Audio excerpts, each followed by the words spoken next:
বাংলাদেশের দক্ষিণে বঙ্গোপসাগরের কোলে ছড়িয়ে থাকা সোনাদিয়া দ্বীপ যেন এক প্রকৃতির অপার বিস্ময়।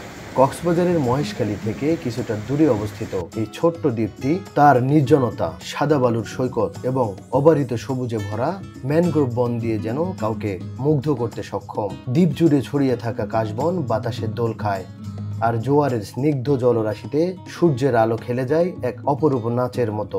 আকাশের চক্কর দিতে থাকা বিভিন্ন প্রজাতির পরিযায়ী পাখি এবং শান্ত ঢেউয়ের মৃদু সুরে এখানে সময় যেন থমকে দাঁড়ায়। সোনাদিয়া শুধু প্রকৃতির এক নির্জন আশ্রয় নয়, এটি একটি জীববৈচিত্র্যের রাজ্য। শীতকালে দ্বীপটি ভরে ওঠে হাজারো পরিযায়ী পাখির কলকাকলিতে। সৈকতে দেখা মেলে কচ্ছপের পায়ের ছাপ, যাদের কিছু অংশ আসে প্রজননের জন্য, আর সমুদ্রের বুকে ঝাঁপিয়ে খেলা করে ডলফিনের দল, যেন স্বর্গীয় দৃশ্য। যারা ব্যস্ত শহরে জীবনে কোলাহল থেকে মুক্তি পেতে চান, তাদের জন্য সোনাদিয়া এক নিখুঁত গন্তব্য। এই সোনাদিয়া দ্বীপ সম্পর্কে আপনাদের কম বেশি ধারণা রয়েছে, কিন্তু এই সোনাদিয়া নামকরণের ইতিহাস হয়তো অনেকেরই জানা নেই। আজকের এই ছোট্ট ভিডিওটিতে আপনারা জানতে পারবেন সোনাদিয়া নামকরণের ইতিহাস।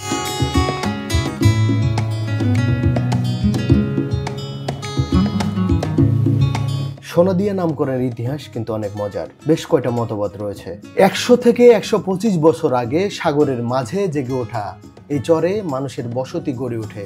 এর মাঝে এই দ্বীপের সঙ্গে জড়িয়ে যায় রোমাঞ্চকর সব ঘটনা। কেউ কেউ বলেন এক সময় এক বিদেশি জাহাজ মহেশখালীর উপকূলের কাছ দিয়ে যাওয়ার সময় পর্তুগিজ জলদস্যুদের কবলে পড়ে। মালবাহী এই বাণিজ্যিক জাহাজে ছিল প্রচুর পরিমাণে সোনা। নাবিকদের সঙ্গে জলদস্যুদের সংঘর্ষে পুরো জাহাজটি সাগরের নিচে তলিয়ে যায়। পরে এই দুর্ঘটনাস্থলে বালি ও পলি জমে আস্ত ওই দ্বীপের সৃষ্টি হয়। সোনাবাহী জাহাজ ডুবির ঘটনার কারণে স্থানীয় জেলেদের মাঝে দ্বীপটি স্বর্ণদ্বীপ বা সোনাদিয়া দ্বীপ নামে পরিচিতি পায়। এই জায়গাটি নিয়ে লোকমুখে আরো মজার মজার গল্প শোনা যায়। প্রচলিত আছে প্রায় 350 বছর আগে লুতু বহদ্দার নামের এক জেলের জালে এক অদ্ভুত ও রহস্যময় পাথর ধরা পড়ে। পাথরটি তিনি সঙ্গে করে নিয়ে বাড়িতে যান, তা ঘরে ঢোকার সিঁড়ি হিসেবে ব্যবহার করতে শুরু করে। একদিন এক নাপিত এই সিঁড়িতে বসে কাঁচিতে ধার দেওয়ার সময় অসাবধানতায় পাথরটি ভেঙে ফেলেন, আর সঙ্গে সঙ্গেই তার ভেতর থেকে বেরিয়ে আসে একটি স্বর্ণ মুদ্রা। লুতু বহদ্দার ও নাপিত সেই স্বর্ণ বিক্রি করে প্রাপ্ত অর্থ নিজেদের মধ্যে ভাগাভাগি করে নেন। লুতু বহদ্দার যে স্থানে জাল ফেলেছিলেন সেটি ছিল মূলত একটি চরের সৈকত, আর সেই চরটি আজকের সোনাদিয়া দ্বীপ। আবার কেউ কেউ মনে করেন এক সময় এখানে মুক্তার চাষ করা হতো। এই মুক্তা কেনা বেচা হতো সোনার দামে, আর এই কারণেই এই দ্বীপের নামকরণ করা হয় সোনাদিয়া।